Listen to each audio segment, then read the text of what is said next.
we're going to be making brownies, and this is the recipe we're going to use on this here Fry's cocoa canister. The recipe is 1 cup of flour, 1 1/3 cups of flour, 1 teaspoon of baking powder, 1/2 teaspoon of salt, 1 cup of butter, 1 cup of cocoa, 2 cups of sugar, 4 eggs, 1.5 teaspoon of vanilla, 1 cup of chopped nuts. So basically we're going to stir together the flour, the baking powder, and the salt in a small bowl. We're going to melt the butter in a saucepan. We're going to remove it from the heat. We're going to stir in the cocoa, and then we're going to blend in the sugar, the eggs, the vanilla, then the dry ingredients and the nuts. We're going to put it into a greased pan. Here the recommendation is a 13 by 9 by 2. Always preheat your oven, 350, that's 180 Celsius. And it's going to cook 30 to 35 minutes, but we're not going to do that. We're going to undercook it for the reason that we like it that way. So you'll see what the result is in the end.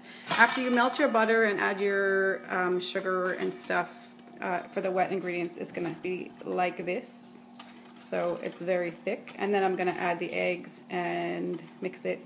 Then I put my dry ingredients.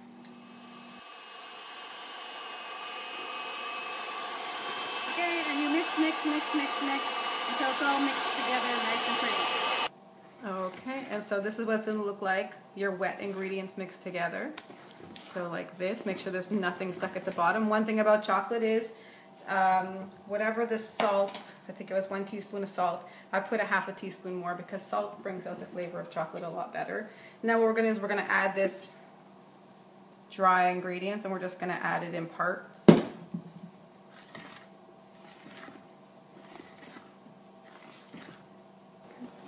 Alright, so that's mixed in. We're going to add this last bit. And try not to whip it.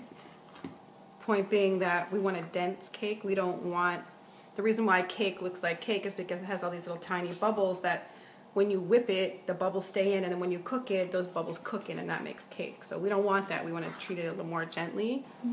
Okay, and so then once it's all mixed in together, we don't want to overmix either. You're going to add in your cup of chopped nuts. You're going to give those a mix. I mean, this is optional. You obviously don't have to put the nuts if you don't want to. And you could also put them on top instead. Oops, there, I ran into a little bubble of flour. Okay, and then once it's pretty well mixed in, you're going to put it into your greased pan. And so we'll just empty it on in there.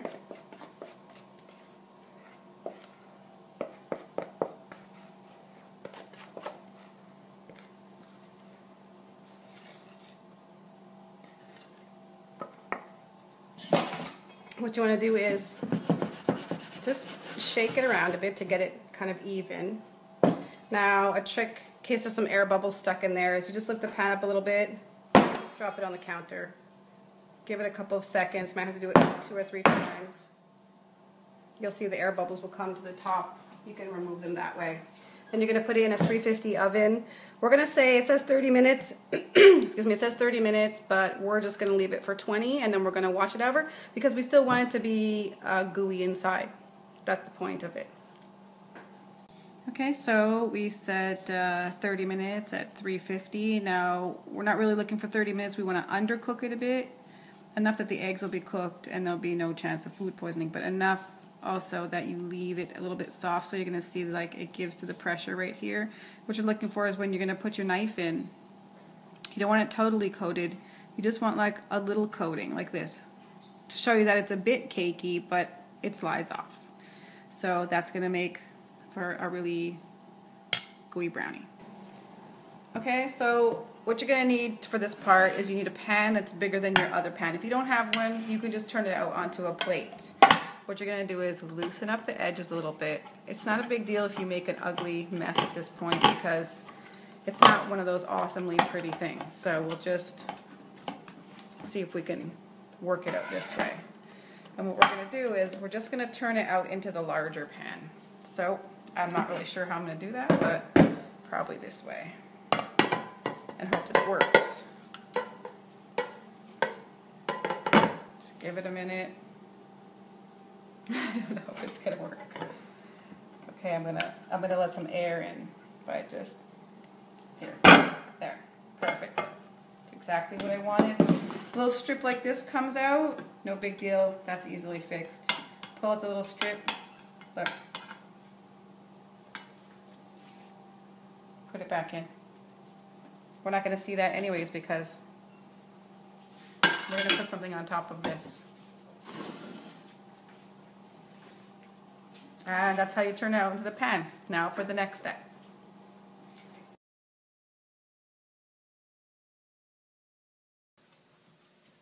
Okay, so here's the recipe for the chocolate pudding. It's a cooked pudding, so it's 1/2 cup of white sugar, 3 tablespoons of unsweetened cocoa powder, 1/4 cup of cornstarch, 1/8 teaspoon of salt. You can go a little more on the salt because it's going to make the chocolate taste better.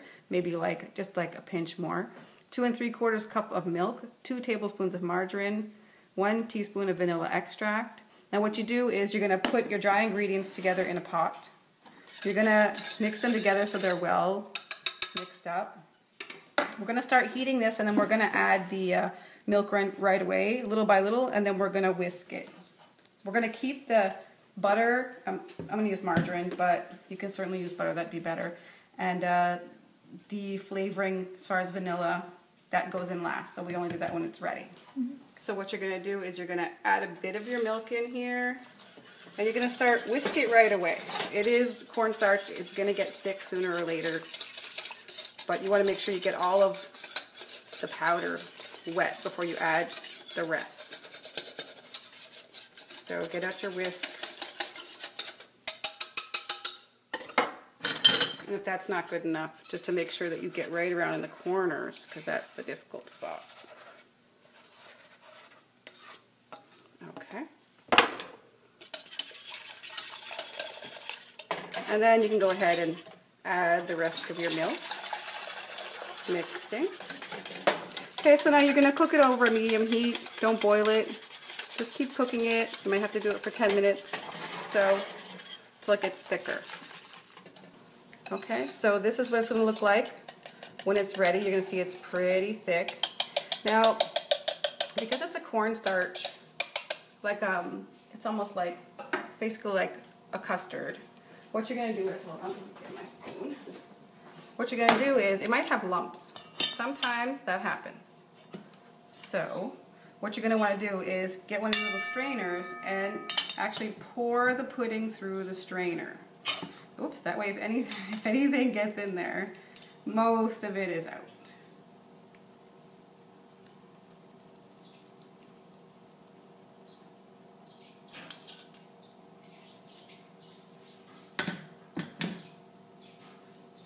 Okay, so then you're just going to scoop that around a bit, and you can see that there are a few little lumps in there.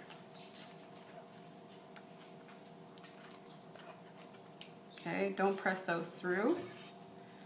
The next step is basically where you're going to add, when we talked about the butter.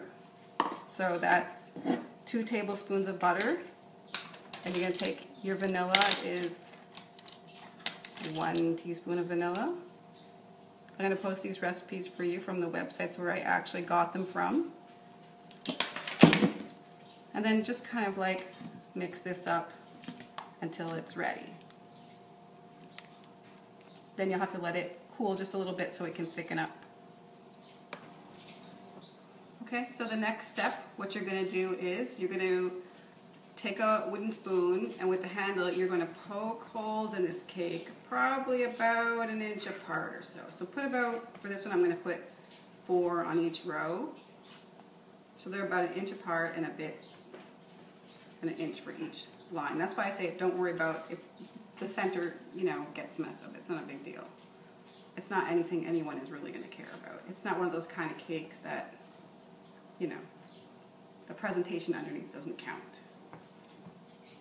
Now the purpose of making the holes is so that we're going to pour the pudding right on top of here. I'm going to put an extra one right in here. Oops, like out the side. Okay, so then what we're going to do is take this pudding, and it's not completely cooled. It's still really warm. When it cools, it's going to get thicker. And we're just going to pour it down on top. Here you go. Okay, so we're going to pour it so that the heat from the pudding and the moisture will make the brownies even more moist. Even though we kind of like half cooked them, so that's awesome because that'll be really good. And if your sides got a little crunchy, no big deal. This will uncrunch them, or you can just cut them off. That's not a big deal. Okay, so then you're going to just make sure this gets in everywhere. And if you don't want to make your own pudding, you're certainly welcome to use the instant kind. That makes it even quicker. And if you don't want to make these brownies, you are certainly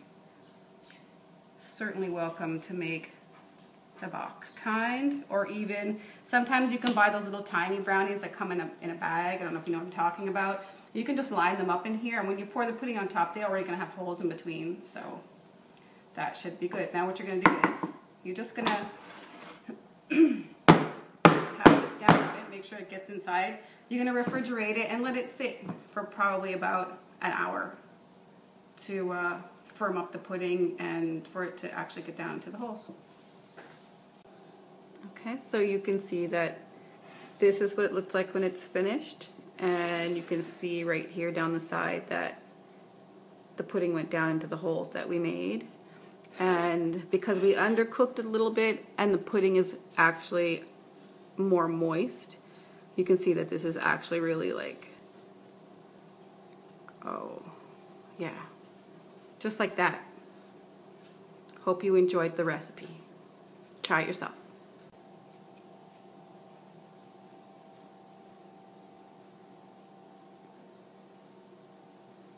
Did I say it was yummy? It's really yummy.